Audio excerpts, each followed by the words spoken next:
tiếp tục liên quan đến đối đầu Nga phương Tây trong các cuộc thảo luận về gói trừng phạt tiếp theo của châu Âu lên Moscow. Hai thành viên là Hungary và Hy Lạp đã lên tiếng phản đối.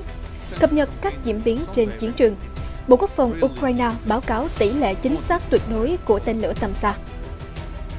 Vị tướng thép của Ukraine phát tín hiệu bắt đầu phản công.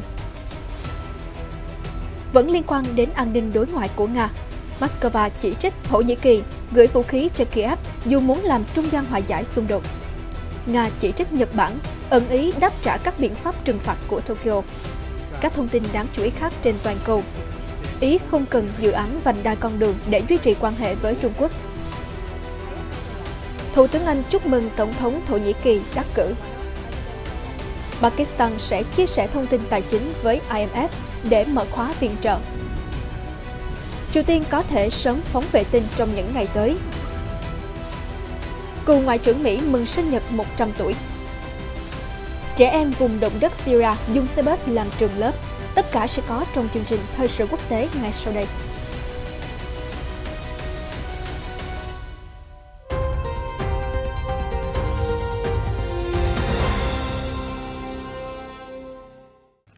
Chào mừng quý vị đang đến với chương trình Thời sự quốc tế hôm nay. Sau đây là những thông tin chi tiết. Politico đưa tin, các cuộc đàm phán về gói trừng phạt thứ 11 của EU đối với Nga đã bị đình trệ do sự phản đối từ Hy Lạp và Hungary. Những quốc gia này muốn các công ty của họ bị loại khỏi danh sách nhà tài trợ chiến tranh do Kiev lập. Hai vòng đàm phán tại Brussels trong tuần này đã kết thúc mà không đạt được thỏa thuận.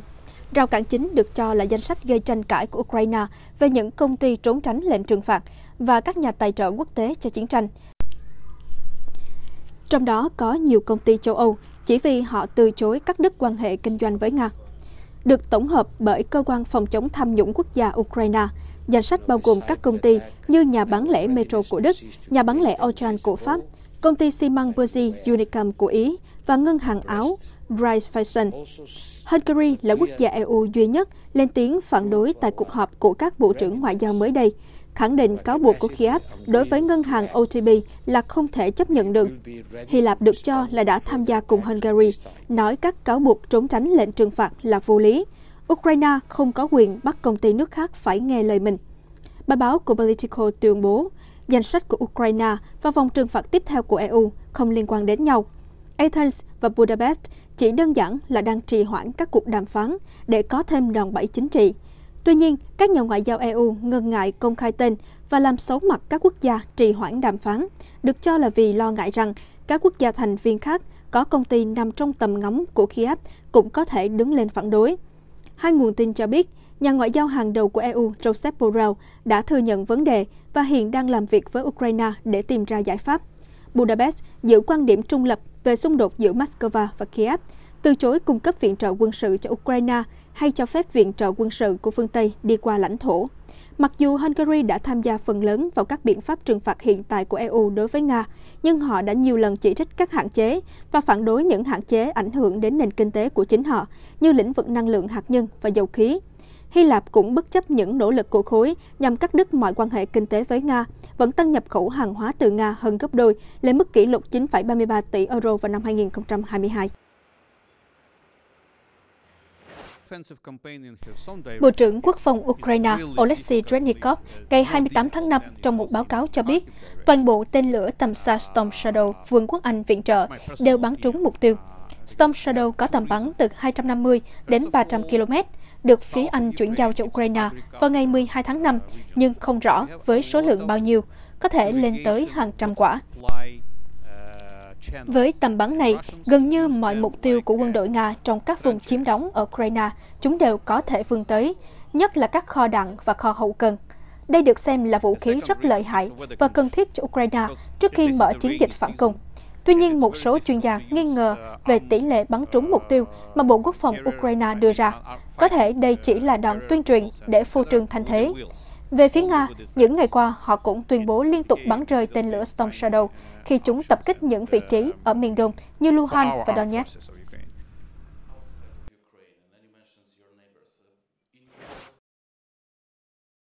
Tổng tham mưu trưởng quân đội Ukraine, người được mệnh danh là vị tướng thép, mới đây đã phát tín hiệu về cuộc phản công của Kiev chống lại quân đội Nga. Viết ngắn gọn trên ứng dụng Telegram, Tổng tham mưu trưởng quân đội Ukraine, tướng Valery Zaluzny khẳng định đã đến lúc giành lại những gì thuộc về chúng ta. Thông điệp mới nhất từ tướng Zaluzny đưa ra khi Ukraine đối mặt với thất bại ở Bakhmut khi Nga thông báo đã nắm quyền kiểm soát thành phố miền đông này.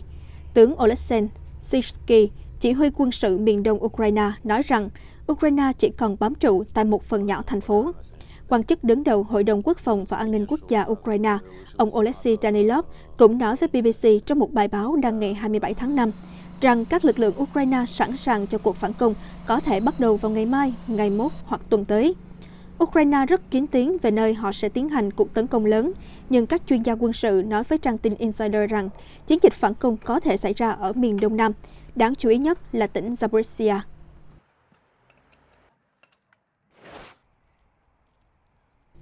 Việc Thổ Nhĩ Kỳ tiếp tục cung cấp vũ khí cho quân đội Ukraine sẽ làm suy yếu vị thế của Ankara với tư cách là nhà hòa giải tiềm năng trong cuộc xung đột đang diễn ra giữa Moscow và Kiev. Một nhà ngoại giao cấp cao của Nga nói như vậy khi trả lời phỏng vấn hãng tin nhà nước RIA Novosti hôm 27 tháng 5. Ngày 27 tháng 5, Vụ trưởng Vụ châu Âu thuộc Bộ Ngoại giao Nga, ông Yuri Pilepsin nói rằng Ankara đã nhiều lần tuyên bố ý định làm trung gian hướng tới một lệnh ngừng bắn nhanh chóng ở Ukraine và khôi phục quá trình đối thoại. Tuy nhiên, việc cung cấp vũ khí và thiết bị quân sự cho chế độ Kiev đã mâu thuẫn trực tiếp với những ý định như vậy và mâu thuẫn với vai trò của một người hòa giải. Theo đài RT, Thổ Nhĩ Kỳ đã tổ chức các cuộc đàm phán hòa bình giữa phái đoàn Nga và Ukraine vào tháng 3 năm 2022, khoảng một tháng sau khi xung đột giữa hai nước láng giềng nổ ra. Các cuộc đàm phán đã bị gián đoạn không lâu sau đó. Ankara cũng làm trung gian cho một thỏa thuận ngũ cốc giữa Moscow và Kiev vào mùa hè năm ngoái. Tiếp theo, Thổ Nhĩ Kỳ liên tục thể hiện họ có thể là bên hòa giải để khép lại xung đột. Vào cuối tháng 3, Tổng thống Thổ Nhĩ Kỳ Recep Tayyip Erdogan cho biết hòa bình ở Ukraine có thể đạt được thông qua sự hòa giải nghiêm túc và kiên quyết. Ông cũng cáo buộc phương Tây đang cố lôi kéo Ankara can dự vào cuộc chiến.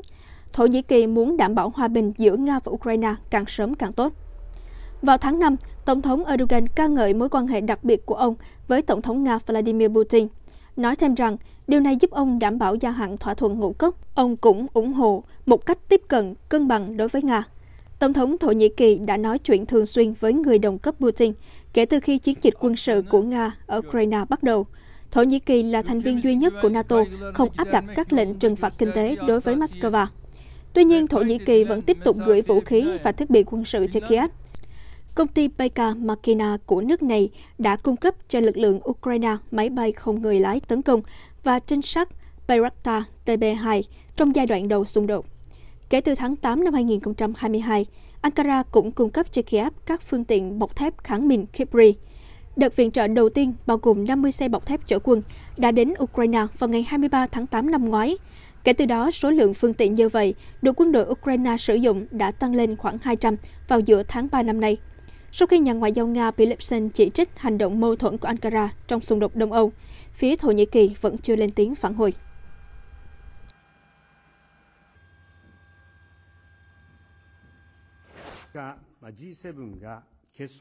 Đài NHK của Nhật Bản hôm 27 tháng 5 đưa tin, Nga đang thảo luận những cách đáp trả việc Nhật Bản siết chặt trừng phạt kinh tế với Moscow nhằm phản đối chiến dịch quân sự đặc biệt ở Ukraine. Tại Tokyo hôm 26 tháng 5, chính phủ của Thủ tướng Nhật Bản Fumio Kishida đã thông qua các biện pháp trừng phạt mới đối với Moscow, bao gồm đóng băng tài sản của 102 cá nhân và tổ chức của Nga. Quyết định này được đưa ra sau khi các lãnh đạo G7 đồng ý tại hội nghị thượng đỉnh ở Hiroshima hồi đầu tháng này về tăng cường các biện pháp trừng phạt Nga. Về phía Moscow, Bộ Ngoại giao Nga ngày 27 tháng 5 chỉ trích Tokyo dường như quyết tâm đảm nhận vai trò lãnh đạo trong các hạn chế chống lại Nga. Moscow nói thêm, các biện pháp trừng phạt của phương Tây là bất hợp pháp và sẽ nhận về phản ứng thích đáng. Bộ Ngoại giao Nga cũng phản đối bình luận của chánh văn phòng nội các Nhật Bản Matsuno Hirokazu rằng việc Nga triển khai vũ khí hạt nhân chiến thuật tới Belarus sẽ làm leo thang căng thẳng. Nga kêu gọi Nhật Bản hãy ngừng việc suy đoán thiếu căn cứ và vô đạo đức. Liên minh châu Âu EU ngày 26 tháng 5 cũng chỉ trích thỏa thuận giữa Moscow và Minsk cho phép triển khai đầu đạn hạt nhân của Nga trên lãnh thổ Belarus. Người đứng đầu chính sách đối ngoại của EU, ông Josep Borrell nói, đây lại là một bước nữa sẽ dẫn đến sự leo thang cực kỳ nguy hiểm. Ông Borrell nhắc lại rằng quyết định này mâu thuẫn với các cam kết mà Nga ký trong bản ghi nhớ Budapest. Theo đó, Belarus tuyên bố loại bỏ tất cả vũ khí hạt nhân khỏi lãnh thổ của mình. Song song đó, trong tuyên bố chung, các lãnh đạo 5 quốc gia sở hữu vũ khí hạt nhân ban hành ngày 3 tháng 1, 2022, Nga cũng là một bên nhất trí với nguyên tắc một cuộc chiến tranh hạt nhân không thể chiến thắng và không bao giờ được xảy ra. Chúng tôi kêu gọi Nga tuân thủ các cam kết này, ông Borrell thúc giục. Quan chức hàng đầu EU cáo buộc Belarus đã đồng lõa trong cuộc chiến bất hợp pháp và vô cớ của Nga chống lại Ukraine. Ông Borrell nói tiếp, chúng tôi kêu gọi chính quyền Belarus chấm dứt ngay lập tức việc họ ủng hộ cuộc chiến tranh của Nga chống lại Ukraine và đảo ngược các quyết định góp phần làm gia tăng căng thẳng trong khu vực, cũng như làm suy yếu chủ quyền của Belarus. Ông Borrell cảnh báo, bất kỳ nỗ lực nào làm tình hình leo thang hơn nữa sẽ nhận về phản ứng mạnh mẽ của phương Tây. Ngày 25 tháng 5 vừa qua, hai bộ trưởng quốc phòng của Nga và Belarus đã ký thỏa thuận về triển khai vũ khí hạt nhân chiến thuật tại Belarus. Tổng thống Vladimir Putin hồi tháng 3 tuyên bố Nga sẽ bố trí vũ khí hạt nhân chiến thuật ở Belarus. Ông chủ điện Kremlin cho biết động thái này không có gì bất thường và Mỹ đã làm điều tương tự trong nhiều thập kỷ. Ông khẳng định không chuyển giao quyền kiểm soát vũ khí hạt nhân cho Minsk. Trong một cuộc phỏng vấn hôm 28 tháng 5, Thủ tướng Ý Giorgia Meloni cho biết nước này có thể duy trì quan hệ tốt đẹp với Trung Quốc, ngay cả khi không tham gia sáng kiến vành đai và con đường hay BRI. Ý là quốc gia phương Tây lớn duy nhất tham gia BRI, dự án xây dựng lại con đường tơ lụa cũ để kết nối Trung Quốc với châu Á, châu Âu và xa hơn. Trong cuộc phỏng vấn với nhật báo Messaggero, Thủ tướng Meloni nói còn quá sớm để thông báo Ý có tiếp tục tham gia dự án này hay không. Được ký kết vào năm 2019, nhưng vấp phải sự chỉ trích từ Washington và Brussels. Theo bà, rút khỏi hay tiếp tục đụng chạm đến nhiều điều tế nhị. Hiệp định sẽ hết hạn vào tháng 3 năm 2024 và tự động gia hạn trừ khi một trong hai bên thông báo rút lui. Trong một cuộc phỏng vấn khác vào năm ngoái, Thủ tướng Meloni nói rằng bà không tán thành động thái năm 2019. Bà không muốn nhìn thấy Trung Quốc bành trướng ảnh hưởng sang Ý hoặc châu Âu. Bà Meloni lưu ý, mặc dù là nước duy nhất trong số các nền dân chủ G7 ký bản ghi nhớ hợp tác với vành đai và con đường, nhưng họ không phải là quốc gia châu Âu và phương Tây có quan hệ kinh tế thương mại mạnh nhất với Trung Quốc. Điều này có nghĩa là hai bên có thể duy trì quan hệ tốt, kể cả khi không cần tham gia dự án trên. Đầu tháng này, một quan chức cấp cao của chính phủ Ý nói rằng họ rất khó để gia hạn thỏa thuận vành đai và con đường do vấp nhiều ý kiến chỉ trích. Ví dụ, đây là công cụ để Trung Quốc tạo bẫy nợ và áp đặt ảnh hưởng tiến tới thống trị toàn cầu. Trung Quốc là một trong những thị trường xuất khẩu lớn nhất của hầu hết các nước trong G7, đặc biệt là các nền kinh tế phụ thuộc vào xuất khẩu như Nhật Bản và Đức. Tại hội nghị thượng đỉnh cuối tuần trước, các lãnh đạo G7 cam kết giảm rủi ro mà không tách rời khỏi kinh tế Trung Quốc. Đây là cách tiếp cận phản ánh những lo ngại của châu Âu và Nhật Bản về rủi ro khi phụ thuộc vào kinh tế của đất nước tỷ dân.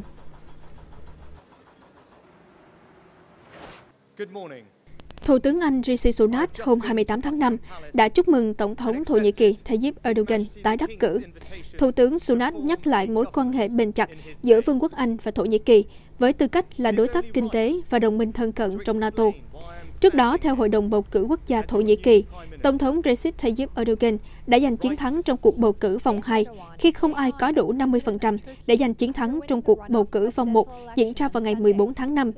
Với gần như toàn bộ số phiếu đã được kiểm, ông Erdogan nhận được 52,14% phiếu, đánh bại đối thủ Kemal Kılıçdaroğlu, người đã giành được 47,86% phiếu.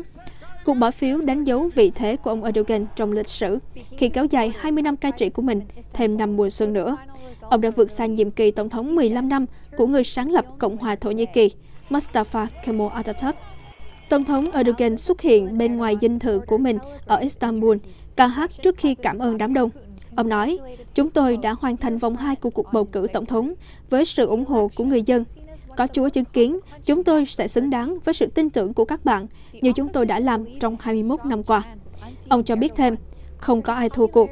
Tất cả 85 triệu công dân của đất nước đều là người chiến thắng trong 2 vòng bỏ phiếu vừa qua, vào ngày 14 tháng 5 và 28 tháng 5. Sau đó, ông Erdogan đến Ankara, nơi ông phát biểu trước những người ủng hộ tại dinh tổng thống. Ông chúc mừng đám đông và nói rằng vấn đề cấp bách nhất mà đất nước đang phải đối mặt là lạm phát. Dữ liệu chính thức cho thấy lạm phát của Thổ Nhĩ Kỳ ở mức 50,5% trong tháng 3, giảm từ mức cao 85,6% trong tháng 10 năm 2022. Ông Erdogan nói thêm rằng, chữa lành vết thương, khắc phục hậu quả trận động đất hồi tháng 2, xây dựng lại các thành phố và thị trấn bị phá hủy, tiếp tục là một trong những ưu tiên của chính phủ.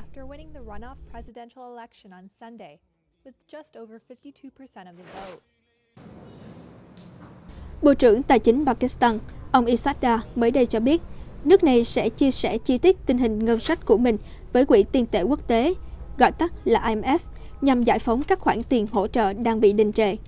Các nhà phân tích cho rằng, hy vọng nối lại thỏa thuận với IMF đang giảm dần khi chương trình cứu trợ đã được thống nhất vào năm 2019 sẽ hết hạn vào ngày 30 tháng 6 tới. Ông Dow mong muốn IMF hoàn thành đánh giá tình hình Pakistan lần thứ 9 trước khi chương trình hết hạn. Tất cả điều kiện của IMF họ đều đã đáp ứng. Khoản hỗ trợ của IMF là rất quan trọng đối với quốc gia Nam Á, đang phải đối mặt với cuộc khủng hoảng cán cân thanh toán nghiêm trọng. Điều này đã làm dấy lên mối lo ngại về một vụ vỡ nợ giống Sri Lanka. Dự trữ ngoại hối của Ngân hàng Trung ương Pakistan đã giảm xuống mức rất thấp, chỉ đủ trang trải cho một tháng nhập khẩu hàng hóa. Kinh tế của Pakistan đã chậm lại, với mức tăng trưởng GDP ước tính là 0,29% trong giai đoạn 2022-2023. Hiện nay, hai bên đang trao đổi về khoản tài trợ 1,1 tỷ đô la Mỹ của IMF cho Pakistan như một phần của quỹ mở rộng trị giá 6,5 tỷ đô la Mỹ đã được thống nhất vào năm 2019 nhưng bị đình chỉ từ tháng 11 năm 2022. Islamabad đã đón tiếp các phái đoàn IMF vào tháng 2 để đàm phán một loạt các biện pháp nhằm thông qua đánh giá tình hình lần thứ 9. Pakistan đã hoàn thành một loạt các công việc trước đó theo yêu cầu của IMF như đảo ngược trợ cấp, tăng giá nhiên liệu, tăng lãi suất cơ bản, đưa tỷ giá hối đoái dựa trên thị trường và huy động thêm 613 triệu đô la Mỹ tiền thuế. Các điều chỉnh đã tác động đến lạm phát của Pakistan trong tháng 4 vừa qua, đạt 36,5% so với cùng kỳ năm ngoái.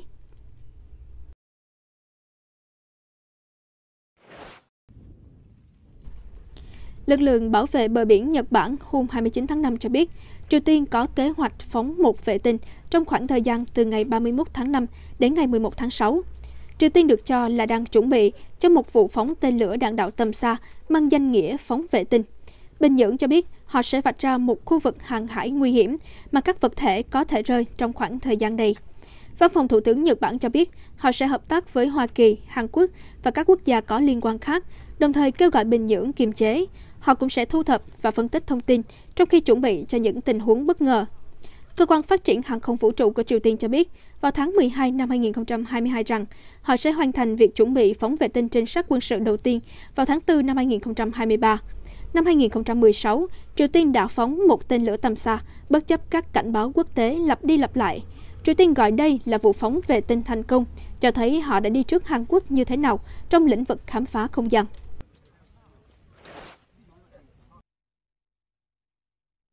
Cựu Bộ trưởng Ngoại giao và cựu cố vấn Henry Kissinger vừa kỷ niệm sinh nhật lần thứ 100 vào ngày 27 tháng 5. Ông sống lâu hơn rất nhiều chính trị gia cùng thời.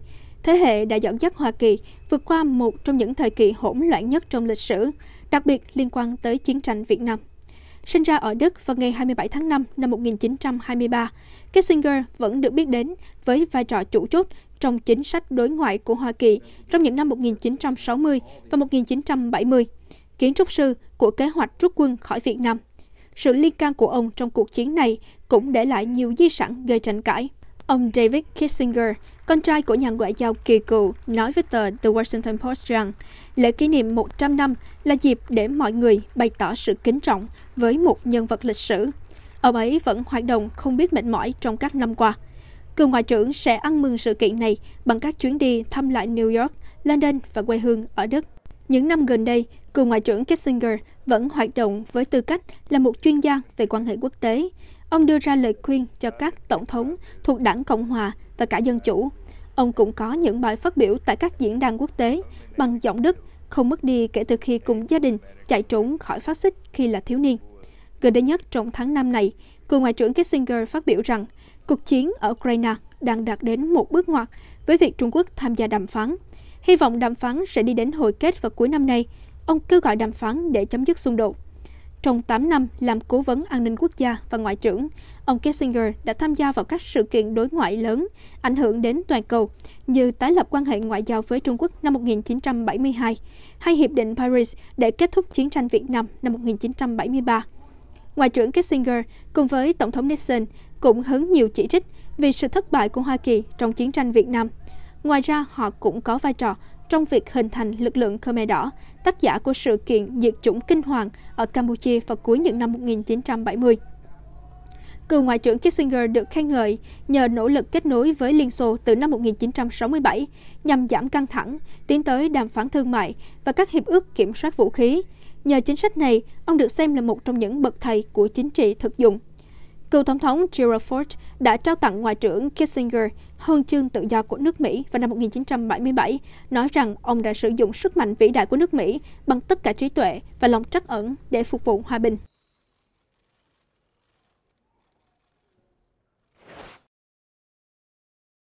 Trong một khu trại bụi bặm ở Syria dành cho những người sống sót sau trận động đất, các học sinh xếp hàng chờ một chiếc xe bus. Kể từ khi thảm họa xảy ra, các lớp học thường xuyên được tổ chức trên những chiếc xe này. Cặp sách trên lưng, cuốn vở trên tay, các em cởi giày trước khi lên xe, rồi ngồi dọc theo dãy bàn được kê bên trong. Một giáo viên chào đón các em trong lớp, được trang trí bằng những tấm rèm thiết kế thân thiện với trẻ em trước khi hát một bài để mở đầu buổi học. Trận động đất ngày 6 tháng 2 đã làm thiệt mạng gần 6.000 người dân Syria, đặc biệt là vùng Tây Bắc đang bị quân nổi dậy kiểm soát. Thị trấn Zindaris ở tỉnh Aleppo gần biên giới Thổ Nhĩ Kỳ là một trong những nơi bị tàn phá nặng nhất, với nhiều ngôi nhà bị phá hủy và trường học bị đổ nát. Cô bé Jawahar Hilal, 10 tuổi, nói, khi đang trong lớp học trên một chiếc xe bus, chúng em sống ở đây khi trận động đất xảy ra. Sau đó thì không còn nhà cửa và trường lớp nữa. Những chiếc xe bus này thật đẹp, chúng em rất thích. Những xe bus này được viện trợ từ tổ chức phi lợi nhuận Orange và phục vụ hơn 3.000 trẻ em tại 27 điểm khác nhau ở Syria. Một đại diện của Orange nói, lớp học di động này cung cấp dịch vụ giáo dục cũng như hỗ trợ tâm lý cho trẻ em. Cha của em Jawahar, ông Ramadan Hilal, bày tỏ sự hài lòng và biết ơn về sáng kiến này. Ông nói, sau trận động đất, không còn trường học hay bất cứ thứ gì khác nguyên vẹn, mặc dù chính quyền muốn xây trường học mới, nhưng chưa đủ tiền và vị trí ở rất xa. Chương trình thời sự quốc tế của chúng tôi đến đây là kết thúc. Chân thành cảm ơn quý vị đã quan tâm theo dõi. Xin chào và hẹn gặp lại trong các chương trình lần sau.